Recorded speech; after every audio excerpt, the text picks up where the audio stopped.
ಉಡ್ಡಯನ ವಾಹನಗಳು launching vehicles. ಇಸ್ರೋವು ಇಲ್ಲಿಯವರೆಗೆ 4 ರೀತಿಯ ಉಡ್ಡಯನ ವಾಹನಗಳನ್ನು ಅಭಿವೃದ್ಧಿಪಡಿಸಿದೆ. ಅವು ಎಸ್ಎಲ್ವಿ, ಎಎಸ್ಎಲ್ವಿ, ಪಿಎಸ್ಎಲ್ವಿ ಹಾಗೂ ಜಿಎಸ್ಎಲ್ವಿಗಳು. ಇವುಗಳ ಮುಖ್ಯ ಕೆಲಸವೆಂದರೆ ದೂರ ಸಂವೇದಿ ಉಪಗ್ರಹಗಳು ಹಾಗೂ ಭಾರತೀಯ ರಾಷ್ಟ್ರೀಯ ಉಪಗ್ರಹಗಳನ್ನು ಅವುಗಳ ನಿರ್ದೇಶಿತ ಕಕ್ಷೆಗೆ ಸೇರಿಸುವುದಾಗಿದೆ. ಈ 4 ರೀತಿಯ ಉಡ್ಡಯನ ವಾಹನಗಳಲ್ಲಿ ಮೊದಲೆರಡು ಉಪಗ್ರಹ ನೌಕೆಗಳು ಕೆಳಸ್ತರದ ಕಕ್ಷೆಗಳಿಗೆ ಉಪಗ್ರಹಗಳನ್ನು ಸೇರಿಸಿದರೆ, ನಂತರದೆರಡು ನೌಕೆಗಳು ಕ್ರಮವಾಗಿ ಉಪಗ್ರಹಗಳನ್ನು ಧ್ರುವೀಯ ಕಕ್ಷೆಗೆ ಹಾಗೂ ಭೂಸ್ಥಿರ ಕಕ್ಷೆಗೆ ಸೇರಿಸುತ್ತವೆ.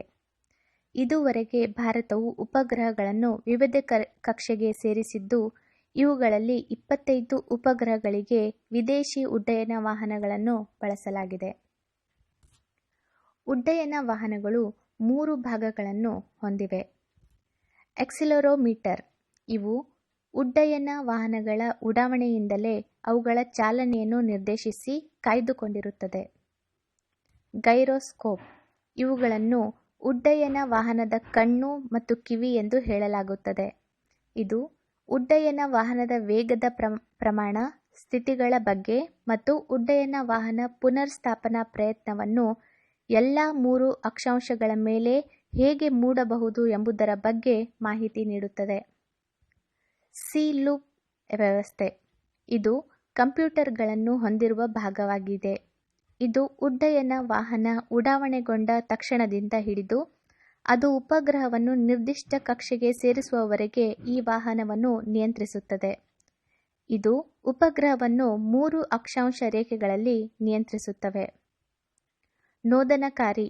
ಈ ಉಡ್ಡಯನ ವಾಹನಗಳಿಗೆ ಮುಖ್ಯವಾಗಿ ಇಂಧನ ಹಾಗೂ ಉತ್ಕರ್ಷಕಾರಿಗಳನ್ನು ಬಳಸುತ್ತಾರೆ. ಉಡ್ಡಯನ ವಾಹನ ವಿಧಗಳು. ಉಪಗ್ರಹ ಉಡಾವಣಾ ವಾಹನ ಸ್ಯಾಟಲೈಟ್ ಲಾಂಚಿಂಗ್ ವೆಹಿಕಲ್. ಉಪಗ್ರಹ ಉಡ್ಡಯನ ನೌಕೆಯು 4 ಹಂತವನ್ನು ಹೊಂದಿದ್ದು, ಅದರಲ್ಲಿ ಘನ ಇಂಧನವನ್ನು ಬಳಸಲಾಗುತ್ತದೆ. ಇದರ ಭಾರ ಹೊರುವ ಸಾಮರ್ಥ್ಯ ಶಕ್ತಿ 40 ರಿಂದ 50 kg. ಇದು ಪ್ರಾಯೋಗಿಕ ಉಪಗ್ರಹಗಳನ್ನು ಭೂಮಿಯ ಹತ್ತಿರದ ವೃತ್ತಾಕಾರದ ಕಕ್ಷೆಗೆ ಸೇರಿಸುತ್ತದೆ. ಇದರ ಯಶಸ್ವಿಯುತ ಉಡಾವಣೆಯಿಂದ ಭಾರತವು ಕೂಡ ಅತ್ಯವ್ಯಾಪ್ತಿ ಹಾಗೂ ಮಧ್ಯಮ ವ್ಯಾಪ್ತಿ ಖಂಡಾಂತರ ಕ್ಷಿಪಣಿಗಳನ್ನು ತಯಾರಿಸುವ ಸಾಮರ್ಥ್ಯವನ್ನು ಹೊಂದಿದೆ ಎಂದು ದೃಢೀಕರಿಸಿತು. ಪರಿಕರ್ಮೀಯ ಉಡಾವಣೆಗಳಲ್ಲಿ ಬಳಸಬೇಕಾದ ಹಲವು ಸಂಕೀರ್ಣ ತಾಂತ್ರಿಕತೆಗಳನ್ನು ಸಪ್ರಮಾಣಗೊಳಿಸಲು ಮೂಲತಃ ಒಂದು ಮಧ್ಯಂತರ ವಾಹನವನ್ನಾಗಿ ಸುಧಾರಿತ ಉಪಗ್ರಹ ಉಡಾವಣಾ ವಾಹನ ಎಎಸ್ಎಲ್ವಿ ಅಭಿವೃದ್ಧಿಪಡಿಸಲು 1982ರಲ್ಲಿ ನಿರ್ಧರಿಸಲಾಯಿತು. ಈ ಉಡ್ಡಯನ ವಾಹನವನ್ನು ಮೊದಲ ಬಾರಿಗೆ ಯಶಸ್ವಿಯುತವಾಗಿ 1980ರಲ್ಲಿ ಬಳಸಲಾಯಿತು. 1979ರಲ್ಲಿ ಆಗಸ್ಟ್ನಲ್ಲಿ ಹಾರಿಬಿಡಲಾದ ಎಸ್ಎಲ್ವಿ ಸ್ವಲ್ಪ ಯಶಸ್ವಿಯುತವಾಯಿತು. 1980 ಜುಲೈ 18ರಂದು ರೋಹಿಣಿ ಉಪಗ್ರಹವನ್ನು ಶ್ರೀಹರಿಕೋಟಾದಿಂದ ಉಡ್ಡಯನಗೊಳಿಸಿ ಅದರ ನಿರ್ದಿಷ್ಟ ಕಕ್ಷೆಗೆ ಸೇರಿಸಲಾಯಿತು. ಇದು ಭಾರತದ ಉಪಗ್ರಹಗಳಾದ ಆರ್ಯಭಟ, ಭಾಸ್ಕರ ಮತ್ತು ರೋಹಿಣಿಗಳನ್ನು ನಿಯೋಗೆ ಸೇರಿಸಿತು. ಸುಧಾರಿತ ಉಪಗ್ರಹ ಉಡಾವಣಾ ವಾಹನ ಆಗ್ಯುಮೆಂಟೆಡ್ ಸ್ಯಾಟಲೈಟ್ ಲಾಂಚ್ ವೆಹಿಕಲ್ ಎಎಸ್ಎಲ್ವಿ. ಇದು 5 ಹಂತಗಳನ್ನು ಹೊಂದಿದ್ದು, ಎಲ್ಲ ಹಂತಗಳಲ್ಲೂ ಘನ ಇಂಧನವನ್ನು ಹೊಂದಿರುತ್ತದೆ. 150 kg ಭಾರವನ್ನು 400 km ಎತ್ತರಕ್ಕೆ ಸಾಗಿಸುವ ಸಾಮರ್ಥ್ಯವನ್ನು ಹೊಂದಿದೆ. ಮೊದಲ 2 ಎಎಸ್ಎಲ್ವಿ ಕಾರ್ಯಯೋಜನೆಗಳು ವಿಫಲವಾಯಿತು. 1994ರ ಮೇ 24ರಂದು ಎಎಸ್ಎಲ್ವಿ ಡಿ4 ವಾಹನ ಯಶಸ್ವಿ ಉಡಾವಣೆಯನ್ನು ಭಾರತೀಯ ರಾಕೆಟ್ ತಂತ್ರಜ್ಞಾನ ಬಹುತೇಕವಾಗಿ ಸ್ವಯಂ ಆಧಾರಿತ ಹಾಗೂ ಸ್ವಯಂ ಪೂರ್ಣಗೊಳಿಸಿತು. ಎಎಸ್ಎಲ್ವಿ 3ರ ಮೂಲಕ ದೇಶದ ಮೊಟ್ಟಮೊದಲ ಉಪಗ್ರಹವಾದ ಆಪಲ್ ಅನ್ನು ಕಕ್ಷೆಗೆ ಏರಿಸಲಾಯಿತು.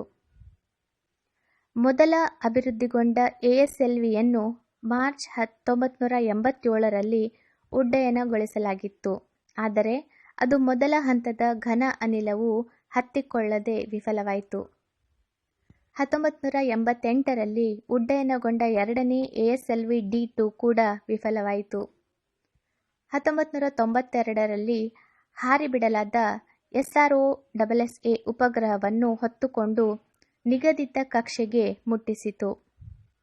1994ರಲ್ಲಿ ಹಾರಿಬಿಡಲಾದ ASLV D4 ಉಡ್ಡಯನ ವಾಹನವು SROSSA ಸ್ಟ್ರೆಚ್ಡ್ ರೋಹಿಣಿ ಸ್ಯಾಟಲೈಟ್ ಉಪಗ್ರಹವನ್ನು ಕಕ್ಷೆಗೆ ಸೇರಿಸಿತು.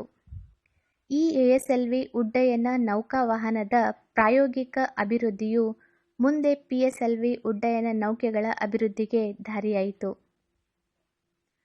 ಧ್ರುವೀಯ ಉಪಗ್ರಹ ಉಡಾವಣಾ ವಾಹನ polar satellite launch vehicle PSLV. ಧ್ರುವೀಯ ಉಪಗ್ರಹ ಉಡಾವಣಾ ವಾಹನದ ಅಭಿವೃದ್ಧಿಯು 1982ರಲ್ಲಿ ಪ್ರಾರಂಭವಾಗಿತ್ತು. ಈ ಉಡಾವಣಾ ವಾಹನವು ದೂರ ಸಂವೇದಿ ಉಪಗ್ರಹವನ್ನು 900 ಕಿಲೋಮೀಟರ್ ದೂರದ ಸೂರ್ಯ ಸಮ್ಮಿಳಿತ ಕಕ್ಷೆಗೆ ಸೇರಿಸಲು ಉಪಯೋಗಿಸಲಾಗುತ್ತದೆ. PSLV ಉಡ್ಡಯನ ವಾಹನವನ್ನು ಅಭಿವೃದ್ಧಿಪಡಿಸುವ ಮೊದಲು ವಾಣಿಜ್ಯ ಉದ್ದೇಶದ ಉಪಗ್ರಹಗಳನ್ನು ರಷ್ಯಾದ ಉಡ್ಡಯನ ವಾಹನಗಳನ್ನು ಬಳಸುತ್ತಿದ್ದವು. ಸಾಮಾನ್ಯವಾಗಿ ಈ PSLV ವಾಹನಗಳು 294 kgಗಳ ತೂಕವಿದ್ದು 44 ಮೀಟರ್ನಷ್ಟು ಎತ್ತರವಾಗಿದ್ದವು. ಇವು 1600 kgಯ ಉಪಗ್ರಹಗಳನ್ನು 620 ಕಿಲೋಮೀಟರ್ ದೂರ ಸೂರ್ಯ ಸಮ್ಮಿಳಿತ ಕಕ್ಷೆಗೆ ಉಡ್ಡಯನಗೊಳಿಸುತ್ತವೆ. ಅದೇ ರೀತಿ ಸಣ್ಣ ಗಾತ್ರದ ಉಪಗ್ರಹಗಳನ್ನು ಭೂಸ್ಥಿರ ಕಕ್ಷೆಗೆ ರವಾನಿಸುತ್ತವೆ. PSLVಯ ಅಭಿವೃದ್ಧಿಯು ಭಾರತವು ಸಹ ಖಂಡಾಂತರ ಕ್ಷಿಪಣಿಗಳನ್ನು ಉತ್ಪಾದಿಸುವ ಸಾಮರ್ಥ್ಯವನ್ನು ಹೊಂದಿದೆ ಎಂಬುದನ್ನು ತೋರಿಸಿಕೊಟ್ಟಿದೆ. PSLV ಚಂದ್ರಯಾನ 1 ಉಡಾವಣಾ ಮೊದಲನೇ ಹಂತ.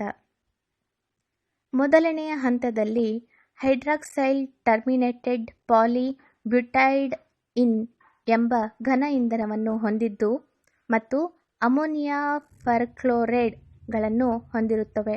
ಇದನ್ನು ವಿಕ್ರಮ್ ಸಾರಾಭಾಯಿ ಸ್ಪೇಸ್ ಸೆಂಟರ್ ತಯಾರಿಸುತ್ತದೆ. ದ್ವಿತೀಯ ಹಂತ. ದ್ವಿತೀಯ ಹಂತದಲ್ಲಿ ಅನ್ಸಿಮೆಟ್ರಿಕಲ್ ಡೈಮಿಥೈಲ್ ಹೈಡ್ರೋಜನ್ ದ್ರವೀಯ ಇಂಧನವನ್ನು ಮತ್ತು ನೈಟ್ರೋಜನ್ ಟೆಟ್ರಾಕ್ಸೈಡ್ ಅನ್ನು ಉತ್ಕರ್ಷಕಾರಿಯಾಗಿ ಬಳಸಲಾಗುತ್ತದೆ. ಇದು ಸ್ವದೇಶಿ ವಿಕಾಸ ಇಂಜಿನ್ನನ್ನು ಹೊಂದಿದ್ದು 41ರಿಂದ 50 ಮೆಟ್ರಿಕ್ ಟನ್ನಷ್ಟು ಈ ದ್ರವ ಇಂಧನವನ್ನು ಹೊಂದಿರುತ್ತದೆ. ಈ ಇಂಜಿನ್ ಫ್ರಾನ್ಸಿನ ಎಂಜಿನ್ನ ಮಾದರಿಯನ್ನು ಹೊಂದಿರುತ್ತದೆ. ಈ ಭಾಗದಲ್ಲಿ ಅತ್ಯಂತ ಹೆಚ್ಚು ನೂಕುಬಲವನ್ನು ಅಂದರೆ 800 kN ನಷ್ಟು ಇರುತ್ತದೆ. ತೃತೀಯ ಹಂತ. ಈ ಹಂತದಲ್ಲಿ 7 ಮೆಟ್ರಿಕ್ ಟನ್ನಿನಷ್ಟು HTPB ಘನ ಇಂಧನವನ್ನು ಹೊಂದಿದ್ದು ಇದು 324 kN ನಷ್ಟು ನೂಕುಬಲ ಉಂಟುಮಾಡುತ್ತದೆ. ನಾಲ್ಕನೆಯ ಹಂತ. ಇದು PSLVಯ ಕೊನೆಯ ಹಂತ. ಇಲ್ಲಿ ಇದು 2 ಇಂಜಿನ್ಗಳನ್ನು ಹೊಂದಿದ್ದು ಇದು 2 ಮೆಟ್ರಿಕ್ ಟನ್ ಮೊನೊಮಿಥೈಲ್ ಹೈಡ್ರಾಜಿನನ್ನು ದ್ರವೀಯ ಇಂಧನವಾಗಿ ಮತ್ತು ಸಾರಜನಕ ಟೆಟ್ರಾಕ್ಸೈಡ್ಗಳ ಮಿಶ್ರಣವನ್ನು ಉತ್ಕರ್ಷಕಾರಿಯಾಗಿ ಬಳಸುತ್ತದೆ. ಪ್ರತಿಯೊಂದು ಇಂಜಿನ್ಗಳು 7.4 kN ನಷ್ಟು ನೂಕುಬಲವನ್ನುಂಟು ಮಾಡುತ್ತದೆ. PSLV C4ನ ಪಾವತಿ ಹೊರೆಯಲ್ಲಿ ಹಗುರವಾದ ಕಾರ್ಬನ್ ಸಂಯುಕ್ತವನ್ನು ಉಪಯೋಗಿಸುತ್ತಿದ್ದರು.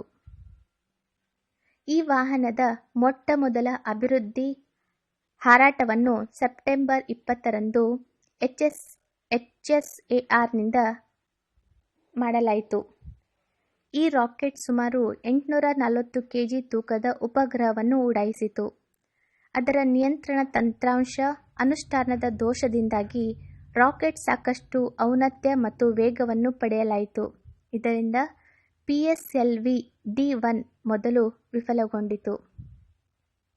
1994ರ ಅಕ್ಟೋಬರ್ 15ರಂದು IRS-P2 ಉಪಗ್ರಹವನ್ನು ಹೊತ್ತ PSLV D2 ಶ್ರೀಹರಿಕೋಟಾದಿಂದ ಆಕಾಶಕ್ಕೆ ಹಾರಿತು.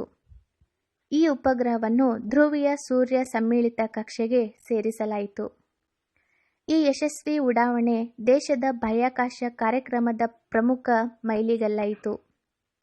ಉಪಗ್ರಹವನ್ನು ಕಕ್ಷೆಗೆ ಸೇರಿಸುವ ಮಾರ್ಗದರ್ಶನ ವಿಧಾನದ ಪೂರ್ಣ ಸಾಮರ್ಥ್ಯವನ್ನು ಇಸ್ರೋ ಪಡೆದುಕೊಂಡಿತು. 1996 ಮಾರ್ಚ್ 21ರಂದು PSLV D3 IRS-P3ಯನ್ನು ಸೂರ್ಯ ಸಮ್ಮಿಳಿತ ಕಕ್ಷೆಗೆ ಸೇರಿಸಿತು. PSLV D3ಯ ಯಶಸ್ಸು ಭೂ ಸಮ್ಮಿಳಿತ ಉಪಗ್ರಹ ಉಡಾವಣಾ ವಾಹನ ನಿರ್ಮಾಣವನ್ನು ಸಾಕಾರಗೊಳಿಸಲು ದೇಶಕ್ಕೆ ಅನುವು ಮಾಡಿಕೊಟ್ಟಿತು.